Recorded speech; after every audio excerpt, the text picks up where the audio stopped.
And we are live. What is going on, ladies and gentlemen? Welcome back to Beyond the 90. Leicester have just drawn 1-1 away to a 10-man Southampton team. Alex, where do we start? What do you think? What do you think about that? Honestly, I think it was horrible. I honestly think we went into this game. They went into this game expecting 3 points, and they were taught a lesson in humility, where you could really see the way that they were playing, and it was more of this. We kind of just deserve these 3 points, especially after it became a 10-man squad. It just completely was a. They got what they deserved is the most honest way I can put it. It was boring, painful. I just wasn't impressed. No, I wasn't either, but maybe I'm just an optimist. I didn't feel as bad as you. They were trying to get stuff. However, again, Southampton were just resilient. They just didn't give up, and they kept, from the first minute, I was like, oh, Southampton are here to get revenge for that semi-final.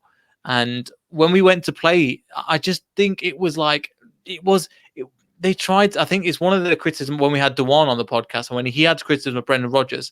I remember watching him and he goes, look at this, where they tried to pass it into the net almost.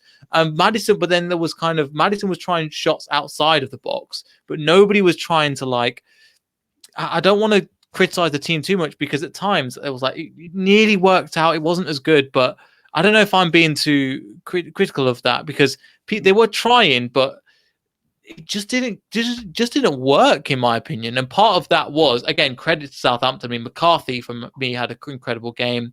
Walker-Peters did fantastically well. Salasu, even though he was a substitute, to come on and put in a performance like he did, I think deserves credit as well. Yeah, you got to credit Southampton, but, I think you are kind of looking at this in a very, I tried to look at this in the most positive way I could possibly do. Mm-hmm. I just couldn't. Honestly, most games I'm so positive, even in a in a loss or a draw, but it was bad. Yeah. If I even say that, it had to be bad, and from what I saw, it was pretty bad. Okay. Fair enough. So, okay, so for me, as they try. For me, I've seen Leicester teams over the years not even try. And the fact that they tried and they went out there and they gave it a go, for me, I won't say it was enough, but it was a good indication, because I don't know, maybe it was where because normally, Alex, we agree on pretty much everything. But this is the time where we disagree, which is okay. But again, it's interesting. So we'll go on to the first. Obviously, let's just get to the beginning of it. I said Southampton starting very strong, and then 10 minutes happened and that red card. And even as Leicester fans, we're going, that's dumb. That is really, it's a contact sport. He followed through. Again, it was accidental. He didn't mean to. He got the ball first, but that was a really stupid decision, in my opinion. Yeah, you know what? I kind of looked at it multiple times. I feel like it could have gone either way. So, the end of the day, with Vardy, having he might have had that opportunity to score even at the end of it all. But it's tough, especially the way that VAR's been going of late. You really, you don't know what you're going to expect. I think that's the best way to put it. So at the end of the day, it is what it is. Didn't help Leicester at all. So when you look at it like that, that's one thing that you can look at.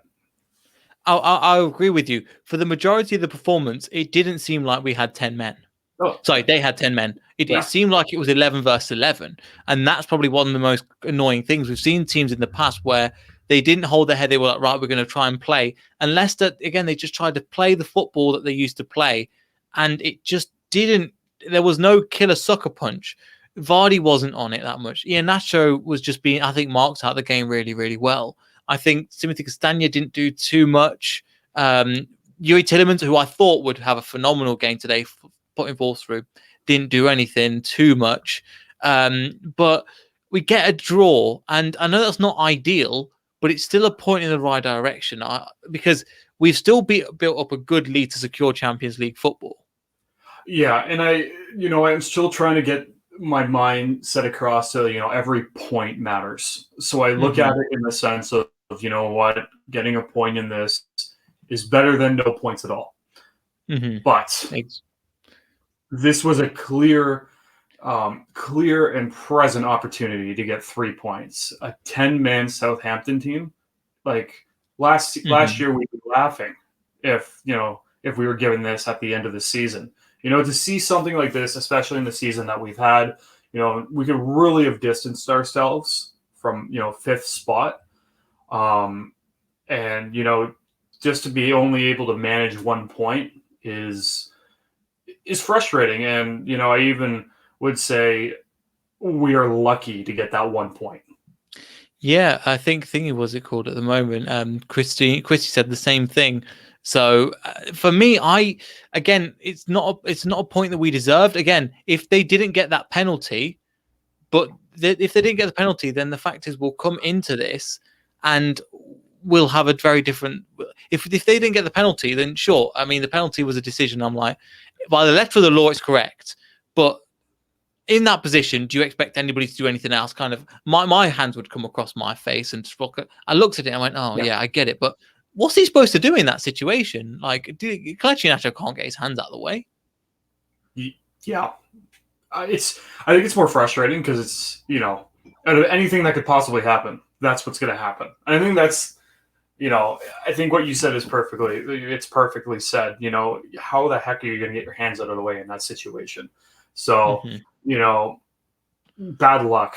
That is just bad luck. But I will say again, the fact that Evans is the one that scores it to tie up the game is a miracle in its own way. So it sums it up with a header as well. Yeah, we don't saw.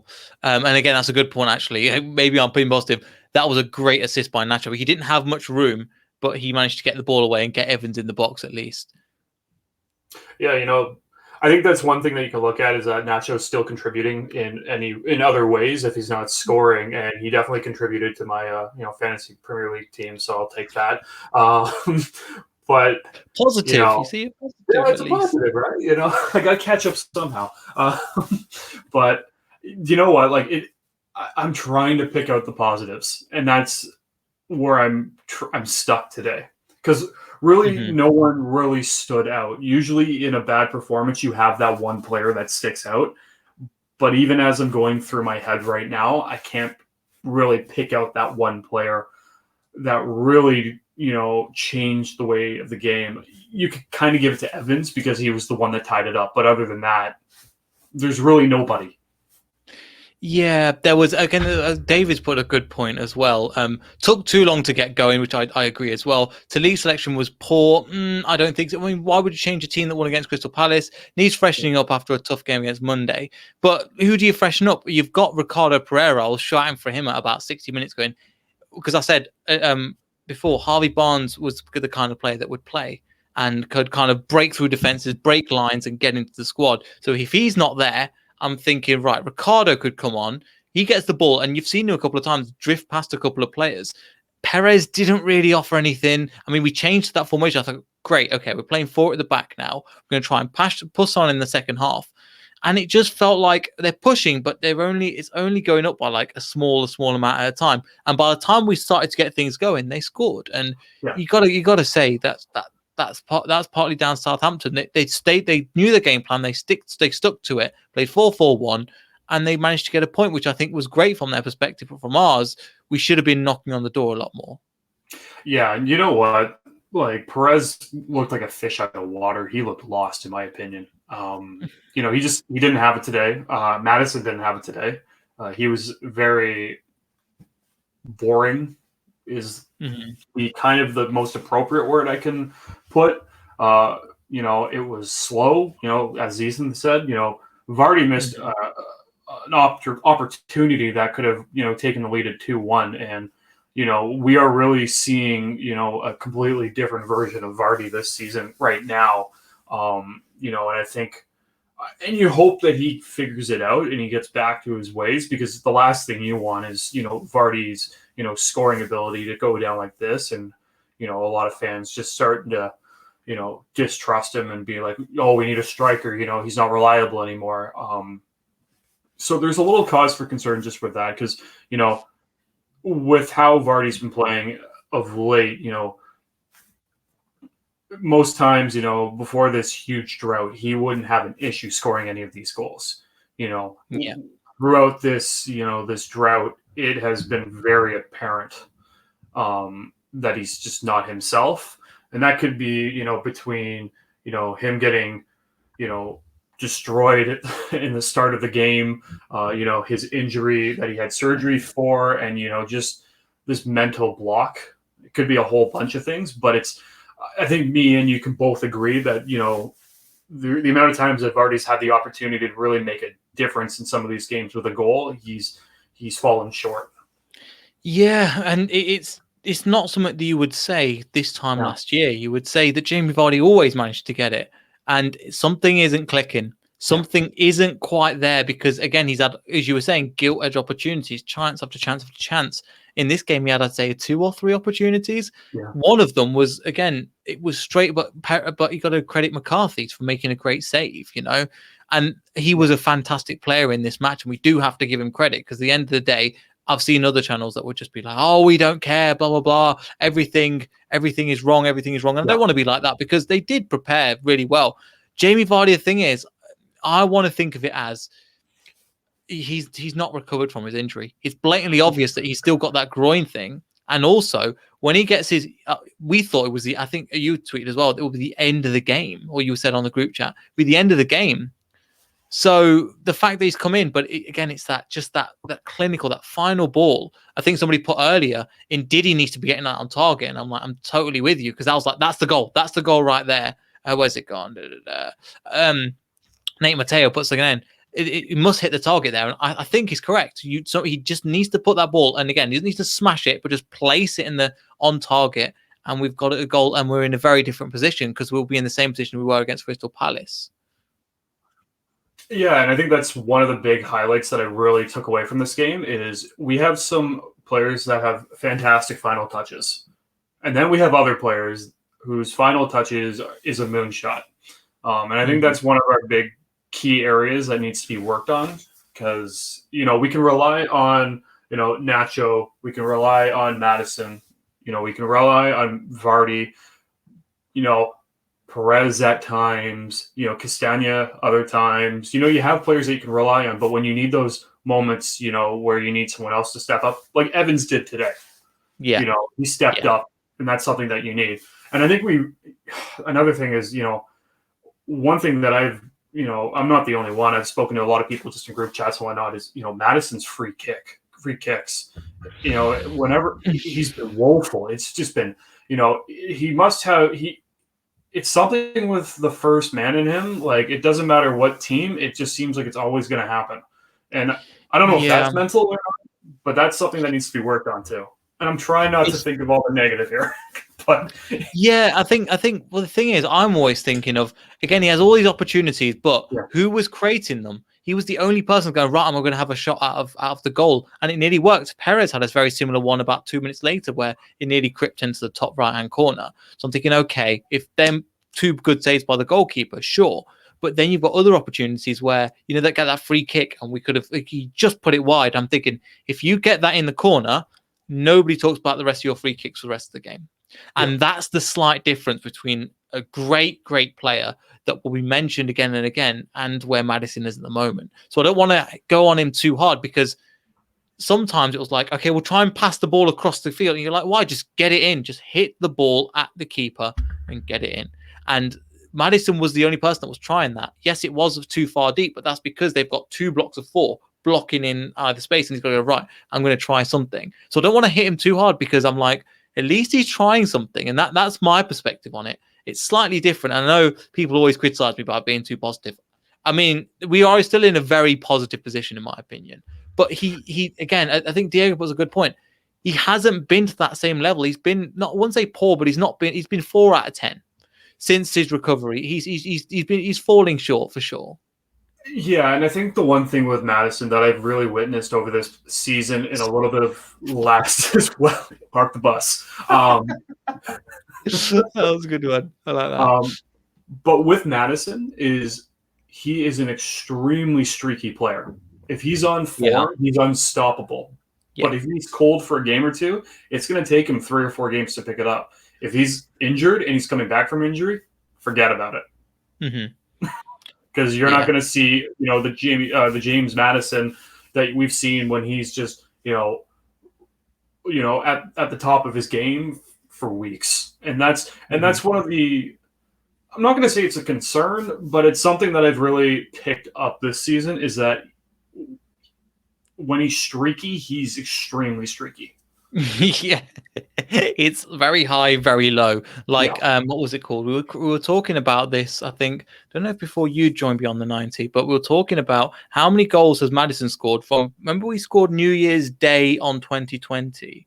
From then till the end of the season, I don't think he scored a single time.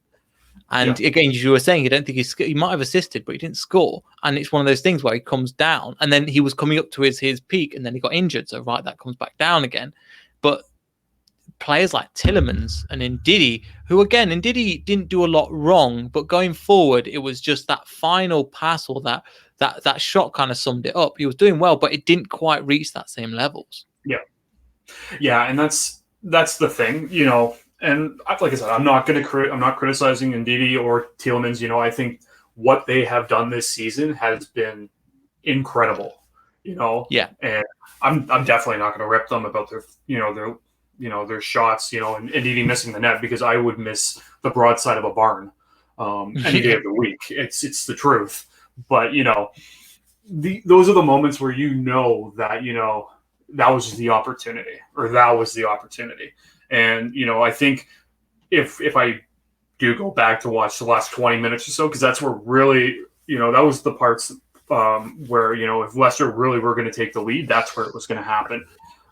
We had opportunity after opportunity after opportunity, and it was you knew that when those opportunities did not work in our favor, you knew it was not going to happen. And as everyone said, I've seen it a few times in the chat. McCarthy was just exceptional. He really was. Really was. He had a great game. Yeah, and that's again, we have to give credit to the opposition, where you got to remember that, what's it called? I've put it down. Salasu again came on as a substitute, absolutely ran his socks off against Iheanacho and didn't let him have a time on the ball, didn't let him have any space. Fantastic. I mean, I looked at him and going, well, I'd love to have him at Leicester, just kind of for that kind of performance. If you can do that game in, game out, fantastic. Walker Peters, another person stuck on the back of Vardy. When he went to have that head, he was like, nope, I'm going to knock it out. And so again, I've seen people be very negative, I think. But at the same time, let me just get the table up. Obviously, it's not ideal. We would have liked to won that game for sure. However, if we look at let's go to that Premier League table now, you can see that like Leicester City, 34.63. Yes, I know we've played a game ahead of everybody else pretty much at the moment. Still 5 points from Chelsea. 5? Yeah, 5 points from Chelsea. And then if they win, 58, they're on the same points. We're still 5 points. West Ham. So it's not that bad. Like we are, I don't say we're overrating it. Oh, my green screen, I didn't say my green screen properly. But I think, what's it called? I think he puts a good point as well. Like the corners, what's it called? We're just David. I like short corners, come to Nacho, but some of the short corners were awful. Again, it was just aimlessly passing it around, and that's something to be criticized for. We know we're not great at corners, but it doesn't help when there was just some weird corners. I'm like, why are you doing? And not half the corners, about 3 or 4 corners I counted went straight back to the back end, in my opinion. And I was like, to the defense, and I was going, well, what's the point in that? Yeah, it just, like I said, we've discussed corners, I think, all season. It's just something that is really not our friend, and when we do score on a corner, it's absolutely shocking. But I think that's one of our negative aspects of the team is, corners. We can't get them right. It's always, Maddison either just decides to make contact with the first man instead, or we moonshot it past everybody, and so, but, as you say, going back to just looking at the points, I think we're at the part of the season where we number crunch every game. Every win, every loss, every draw, not for just ourselves, but every team around us. We could be looking at, Monday could come around this week, Monday could come around and we could be talking about something completely different. say Chelsea loses? Who's to say West Ham loses? If that happens, completely different story. If both of them win, we're talking about something completely different. So I feel like everyone's emotions are kind of in this, in this weird, bubbly, emotional chaos because I think, we all have this reminder of last season where, it looked clear as day that we were going to do something. And I'm not saying that this team... We lose that game last season, in my opinion. I would agree. But I would say that, I don't believe that we're gonna drop out of the top four. I think that we are going to, we are going to have, Champions League football next season. Mm-hmm. But, it's just not going to be now. It just knocks it back another week. Yeah, and I think everyone's just kind of, there's that little thought in the back of their head, being like, it happened last season, and I'm like, this team's different from last season. As you said, this game last season we would have lost. It's just simple as that. But I think once next week when we face Newcastle, I think that will be a decisive game, especially with those final 3 games. Exactly, and Newcastle are on form, but we have the team and the capacity to beat them. David put, I was just going to get onto that. David put, it's still not the end of the world, which I think as well. And we both were thinking that Newcastle wait some results and Champions League basically clinch. And I think that's basically what you're saying, Alex. Mm-hmm. That exact thing, that it's not, okay, we are down, disheartened. It's not good enough. We should have beaten that game. Yeah. Okay, we didn't. What do we move forward now? Okay, we still get behind the team. We realize that, okay, this is not going to work out the way it is, but it's been postponed. We've just put it off a little bit more, and it goes into the next match, and that's okay. We've got Newcastle at home. We've got 7 days off. Give Brendan Rodgers give the players 2 days off. Relax, chill out for a little bit. Then we come back on Friday, get the 3 points, and then see what we can do from there. Because I think it's pretty good at the moment because I'm relatively calm. I think Hans put it good. If we lose to Newcastle, then I start to panic. Calm at the moment. I'm relatively calm. Again, if we lose to Newcastle, but from the way that we've been working, Alex, I can't see us losing Newcastle. However, we can't be confident going, oh yeah, we're going to beat them because that's what we did today, and we got punished for it. Yeah, and I think I said this in the game against Liverpool when we were absolutely destroyed against them. We learned a lesson in humility that game, and I think we learned a different form of humility this game because I don't know if I'm the only one. I don't know if you witnessed it, but just the way that they played today was very much in this, we're gonna get these 3 points. We're gonna take our time. We're gonna score in the last 20 minutes or so, and then we are just gonna play around with the ball. And when when they went down 1-0, it all changed. There was this feeling of, oh, we might have just beat ourselves. And I think they're going to go home tonight and they're going to, Rodgers is going to be like, here's another lesson in humility. Completely different team that you faced off. It's not Liverpool, but you learned this new lesson in humility. Just because, you have 11 men and the other team has 10 and they don't have some of your their best players, like Danny Ings wasn't even there, doesn't guarantee you are going to win. And I think today was that harsh lesson of, any team can beat you. Yeah, you're right. And this team is still young, remember? This team is still young. I'm just having a look now. Southampton had 3 shots on target. We had 9. But I thought they only had 1. I couldn't remember the penalty, obviously.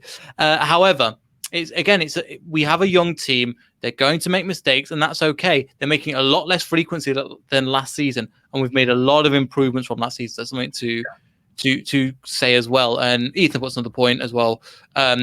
Could be if Fulham could surprise Chelsea. Yep. Burnley could make it difficult. West Ham, totally. Liverpool play Man United at Old Trafford.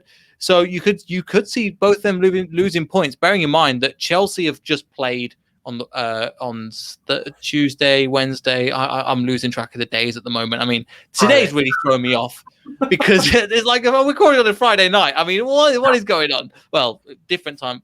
Friday afternoon, Alex, for you? Even it's 5:20. Okay, it's about 10 o'clock here. So yeah. Again, my brain's all kind of, I don't know what's happening. But yeah, we shouldn't be relying on other people, but that's fine. Again, except Burnley to be a draw.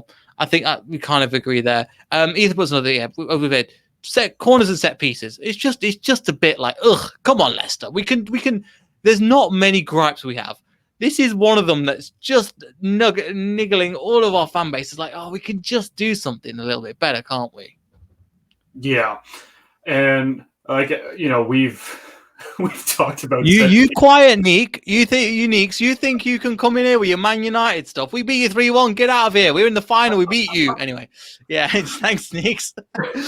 He's not shaking, mate. We're all good. Oh, Europe in the final. Oh, bless. Is it because he's still holding the Liverpool thing against us? Is that why we're in the FA Cup final? You're not. Have a good time, mate. I'll see you in a bit. But you know what? I think, it's. Yeah, set pieces is something that we're going to work on, and I hope that at the end of this season, our squad, and our coaching staff are really going to focus in on that. I really hope that that's what they really focus in on, and you know what? Maybe you'll get some summer transfer, players that come in to the squad that might help on those set pieces and corners. So, you know what? It'll be very interesting to see, what happens. We'll talk about a completely different, but yeah, I think this weekend will be very interesting just watching other clubs and seeing all those results, because what we're saying now can be completely useless in 4 days. Yeah. Is it 4 days? Or do we play on Monday? No, we play Wednesday. Let me have a look. I don't even know what day it is today. Leicester Friday. Fixtures, May. No, I think we play on Friday, right? Or is it Friday? I think the next time we play is Friday. Friday the 7th of May. Yeah, against Newcastle at home. Pretty sure. Anyway, again, I don't blame it. Everything's quite messed up at the moment. But yes, and again, Man United have played. Chelsea have played. This does work in our favor as well. However, I know we shouldn't be relying on everybody's other things, but it is what it is, and just having to go at Neeks is always a good bit of fun as well. So yes, go again. Since we're there, Alex Gozens is here. And before we get into that, if you're watching this, why not like and subscribe? We're trying to do the YouTube thing. It helps us out. We're trying to get to 500 by the end of the season. We'd really appreciate everybody. Give us a like. It really helps us out with the algorithm. We're trying to grow this channel. We've got the women's football coming on Sunday. Boy, that's going to be good something to watch as well. So make sure you say subscribe. And also, if you're there, click the notification bell. So every time we go live, you can put in comments and we can react to them just live. Again, like Diego Cante Friday, guys. Thank you. We're all right. And Loan put us in as well. You have top four, so no worries. We'll be watching other clubs lose points. And that's kind of, we wouldn't rely on it. But I think that's okay. Anyway, want to get onto the point. Gozens transfer. It is very exciting, Alex. And some of the transfers, normally Leicester do their stuff behind closed doors. But especially of recent, people have really been coming out with rumors that have some stick to them, not just random players. But he's going to be a very, very good player, isn't he? Hopefully, if we get him. No, honestly, I have a real tough problem, whenever I see anything on Twitter, mentioning any players whatsoever, with transfer news. But I do believe that if we do acquire, Gosens in the summer transfer window, I think that will be huge. You have to look at the fact that, Ricardo looks like he's not going to be fully fit for, we're probably looking for another couple months or so. I would say, I think Christmas time, we were talking about it with Ricardo being fully fit, and you're looking at, James Justin, who's not going to be fit for quite some time, unfortunately. So, you have to look at him as the, not replacement, but more just added depth. You have those extra players, especially if we want to compete in the Champions League.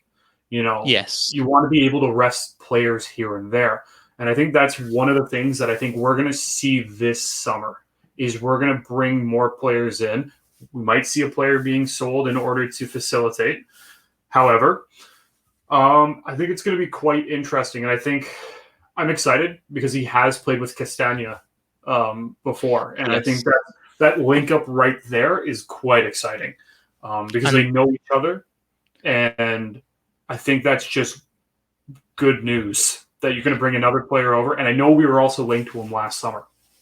Yes, and well, I remember we were on. I mentioned this before on Twitter that we were on with Rob Tanner when he was talking about. Oh, we went to Athletic, and everybody was linking at Gozens, and they got Castagna instead. And everybody, oh, what? Look at this player that's turned up. However, it looked like it was going to be true. It looked like we were going for him after all. I think he said he's a Man United fan, great guy, does all sorts of content. But you owe us success. You should have. When you spent 680 mil and you couldn't beat us at home, that's on you, my friend. And you were good at home. People saying we need a right wing. Maduka looks good. Perez out. Perez wasn't great today, and he's one of these players that he comes up and down a little bit as well.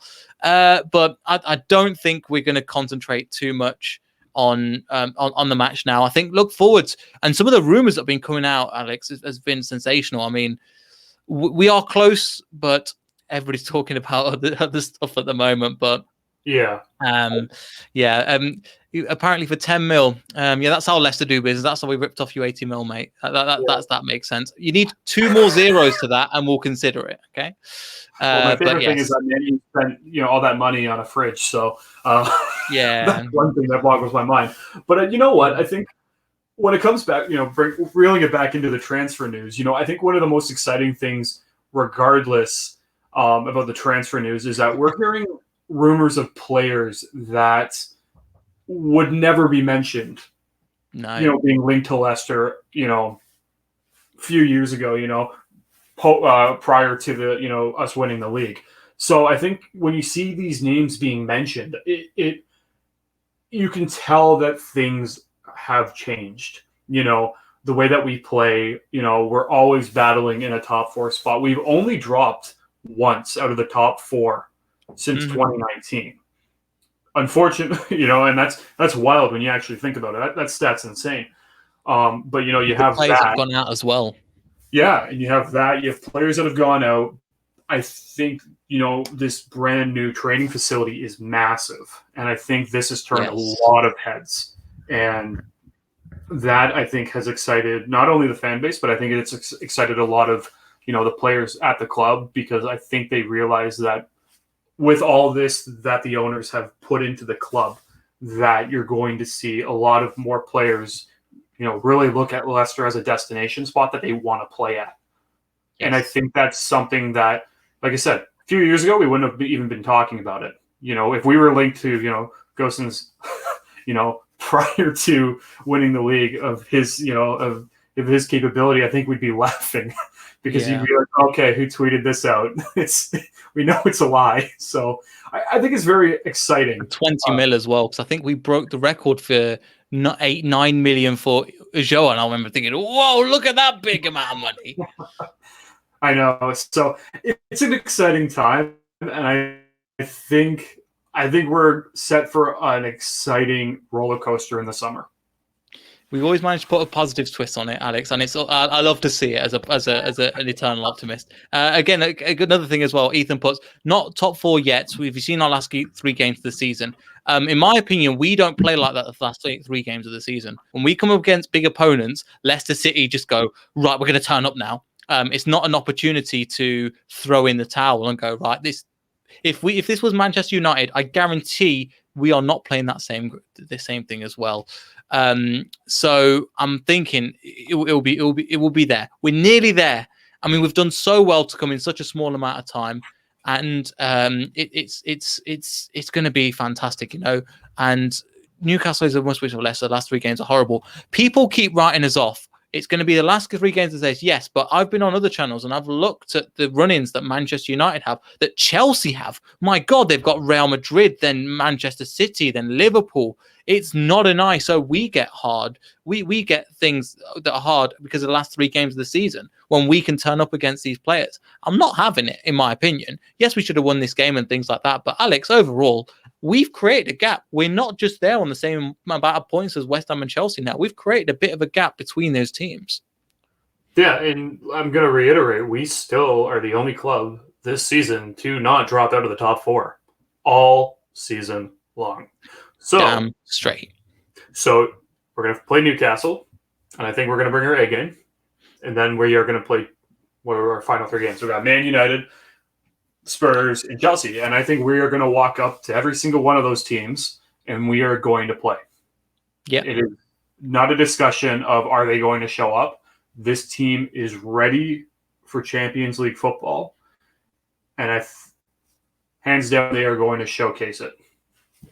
We are. And we're ready for it, guys. We're ready for the thing. We're ready for the football and prepare for, again, hopefully look at the transfers that are linked at the moment. We've got a great squad coming. Not just the current squad that we have at the moment. I mean, today, look, Ricardo Pereira on the bench. When he gets fully fit, how good will he be? Jamie Vardy when he gets back to full fitness. James Maddison when he comes back to form and full fitness. You're looking at players like Harvey Barnes coming back in. You're looking at James Justin coming back in. You've got players, hopefully, fingers crossed, somebody like Gozens coming in, adding that quality today that can dribble past a couple of players and make something happen. Him and Ricardo today, either side, is really mouth-watering to look at. So chin up. You know how we do here. Thank you so much. Exactly. Deo Kante. Come on, you foxes. Exactly. Big up, everybody. Thank you so much for watching the video. If you could like, that would be massive for us. Helps us grow this channel, and it helps and be along for the journey as well. Why don't you subscribe? All that good stuff. And just one more.